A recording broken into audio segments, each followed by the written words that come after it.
Welcome back to the campus cover. I am your co-host, Patrick Norton, alongside my other co-host, Cody Goggin. This is episode 58. We don't know what we're going to title it yet because we haven't really had much of a discussion yet. But let's jump right in. Week 3 coming up. We all had some success in week 2, I would hope. I had an 8-team money line parlay that hit. Bet 4 won like 110 plus. Cody, anything of note for you? No, not a great weekend. I think I was would have been right about even if it wasn't for the Chiefs Chargers game and chasing that around on the live line. Definitely shouldn't have done that. But besides that, it was a pretty standard average week. The Raiders helped a lot. So the Raiders. We talked about that with Big Hop or Bryce Hopwood last time. I mean, all three of us all in on the Raiders. Yeah, that was terrific, and then they really kind of proved it too. So the way that this is going to work, we're each going to give you 3 picks, and then we're going to give you either a parlay or teaser, or maybe both, to finish up the episode. But we're going to keep it short and sweet. I will start with my first pick, and that is I love the Packers plus 145 money line at New Orleans this weekend. Green Bay is just on fire offensively, scoring at least 42 in each of their first 2 games. Aaron Rodgers looks like he's on the biggest middle finger tour that he could possibly be on. Everybody kind of discounted him, especially when they drafted Jordan Love. And New Orleans is showing me that they are not the team to beat, as we kind of talked about on the lecture hall earlier in the week. Yeah, this was one of the ones I had written down as well. I had Packers plus 3, but I think money line is a good way to go as well. Completely agree with you. I'm kind of scared because it feels like maybe this is going to be more of a public opinion and a public side where where we might get screwed with that. But if we can get plus 3, I'd rather go ahead and lock that up now instead of taking the chance that the public gets it down to 2.5. Yeah, fair enough. What else do you have then? I know that you had the Packers. Sorry to take one from you. We'll start out with a Thursday night. Jags minus 3, playing the Miami Dolphins.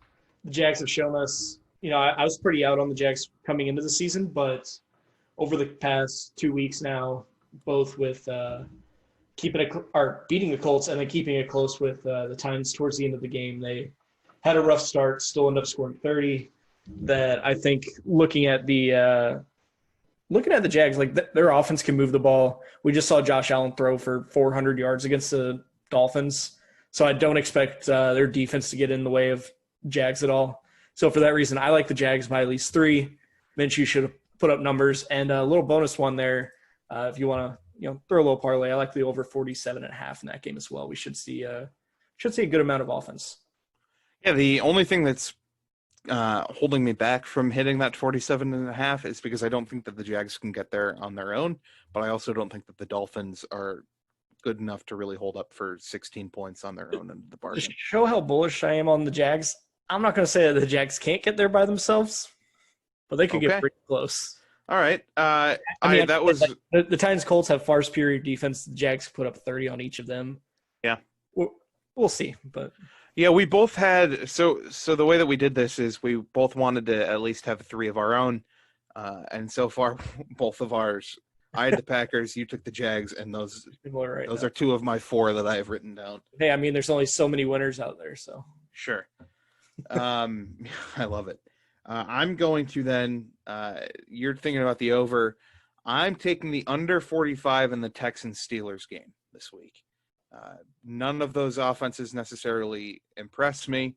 We think that Ben Roethlisberger is back and can really lift the Steelers maybe to a playoff spot. They're sitting pretty at 2-0, but they've played the Giants and the Broncos, and their offense was not necessarily impressive in either of those matchups. And I'm also not exactly sure what the Texans are. We've seen them lose their first 2 of the year, but those were against teams of the Kansas City Chiefs, defending Super Bowl champion, and then the Baltimore Ravens, a Super Bowl favorite right now. So we'll see how that really goes. I'm not really too impressed with either offense, and I think under 45 is the bet here. It's fair enough. One I'm really looking at is it started at 3.5, but now Dallas is up to 5-point underdogs going to Seattle. I think between the game last week against Atlanta, we kind of, towards the end of that game, saw what the Cowboys are. We saw that offense start to work. And I think the Seahawks are being overvalued a little bit just based on what they did on, in primetime Sunday Night Football. I think they're getting a little bit of a bump for that performance. Sure. And so I think this could be a little bit of a letdown spot with, neither defense is really lighting the world on fire. Like, neither defense is going to be great. I think we see a lot of points, and I think we see the Cowboys at least get close, if not win this game. And going off that, we're going to have Cody and I are going to have some written content coming out through the end of the week as well. And one of the things that I'd like to touch on with that is that I'm not exactly sold on the Patriots the way that some people were based on their comeback on, was it Sunday night or was it Monday night? Sunday night. So yeah, moving on. My third finally is I like the Giants money line hosting the 49ers. I see you. You can get them at plus 165, or at least that's what they're listed at on PointsBet in Illinois. Judging on how the 49ers were essentially decimated with injury this past week, you had Raheem Mostert go down, you had Jimmy Garoppolo go down, and he'll be out for a few weeks. And then on the defensive side of the ball, you also have Nick Bosa and Solomon Thomas, both tearing their ACLs, significantly weakening that line. They go out and sign Ezekiel Ansah, and that's just about it in terms of injuries. But they're playing on the exact same turf that they were on for the Jets this past week.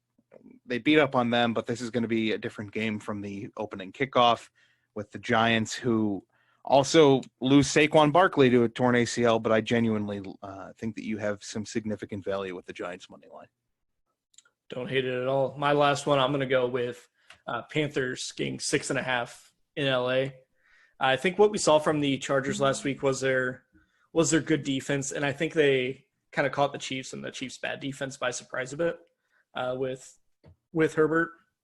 It remains to be seen who will be starting at quarterback for Los Angeles this week. The way that Anthony Lynn has talked, it seems like it might end up being a situation where we see Tyrod back, despite how Herbert played last week. So that's something to monitor.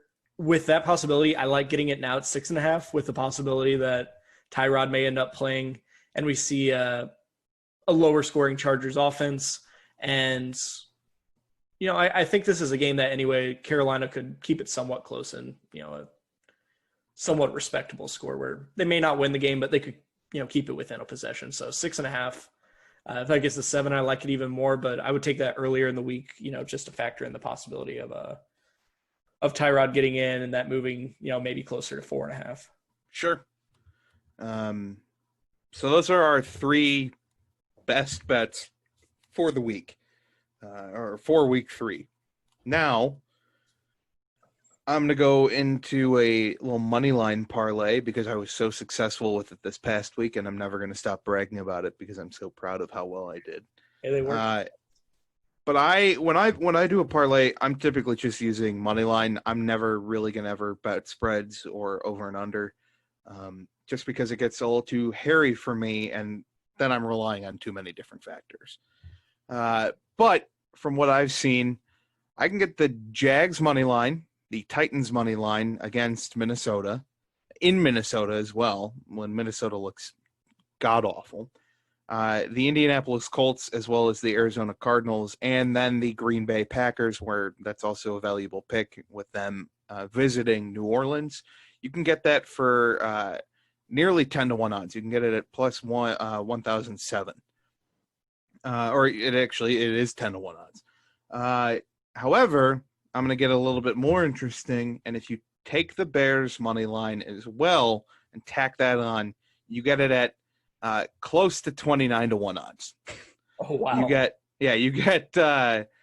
it's plus 28.91 for if just by tacking the Bears onto that parlay. Okay, And that teams again without the Bears. it was the Jags. They're facing who again? Miami. Yeah. So they're Miami. Then you have the Titans with the Vikings. And then you have the Colts, Cardinals, and Packers as well. Okay. I like that. So went similar direction, but we only had one pick. So I also went money line parlay. The only pick we had similar was I also took Packers. I went 4 teams: Packers, Eagles. I think they rebound against Cincy this week. I took the Niners. You might have convinced me to go the other way on this game, but I got Packers, Eagles, Niners, Rams. Payout of plus 954, so just under 10-1 on that 4-team money line parlay. The only reason why I would prevent you from making the mistake of jumping on the Giants is because Nick Mullen looked fine when he had to sub in, and I think they beat Oakland 2 years ago 31-3 in his debut. Yeah, I think this is more about me thinking that the Niners are a better coach team and just a better roster. I don't have a lot of trust in the Giants. Sure. And I totally get that. I couldn't pass up the value of New York. Right. All right. Did you have a teaser for this week? I did not. I don't really understand the concept of a teaser as well as you do. Like, I understand it, but you go into it. Yeah. So for, anybody just kind of getting started or that's never messed with teasers in general, the whole concept of it is it's like parlay in the sense that you have to win all of the bets on it, but you adjust all of the lines in your favor. So typically the standard for NFL is a 6-point teaser. So for instance, my first pick is the Patriots are 6-point favorites at home. With this, it adjusts the Patriots from being 6-point favorites to being even. So in this, it's essentially Patriots money line. And then I would have to win all 5 bets on this to get the payout. So it's not as good, not as good odds as a parlay, but everything moves more in your favor. And they offer, depending where you go through, 6, 6.5, 7, sometimes even 10 and up to 13-point teasers. So your odds reduce at each point. And sometimes, it depends on really where you're going through and what you're working on as to if those are beneficial. A lot of the aim with teasers is to go through some of those key numbers. So if a team is, an 8-point favorite and you tease them down to being a 2-point favorite, you go through a lot of those numbers that the game might end on because they may win by 7 or 3 or 6. Going from like 8-2 is considered pretty favorable because it goes through a lot of those numbers that they might end up winning by. So with that being said, my 5 games this week, I got teasing the Patriots to even from -6, Panthers plus 12.5, Tampa to even, Eagles plus 0.5 point, and let's see, Colts. What's the Colts line at? I didn't write that one down. I'm looking it up. Colts was -11. I wrote down -1. That's why I was confused. Colts was -11. Tease that down to 5. So now, for instance, if the Colts win by 10, 7, 6, like one of those very popular numbers, like those are all within your range. So 11's a little more than I would like to do, but I'm fairly confident they can take care of the Jets. So once again, that's Patriots even, Tampa even, Panthers plus 12.5, Eagles plus 0.5 point, and Colts -5. That teaser payout at 4-1 odds plus 400. All right, love it. Anything else to add? No, I think that's all. Looking forward to week 3 already of NFL action. Minshew in primetime, Chiefs Ravens. We didn't even mention on Monday. As a Chiefs fan, I kind of like the Ravens. We'll get to that in some written content, something on social. You'll see more from us this week. But follow us at Cody Goggin, at PD Norton 3, at the Campus Cover, and make sure to check out everything we're doing. And look forward to hearing from you guys.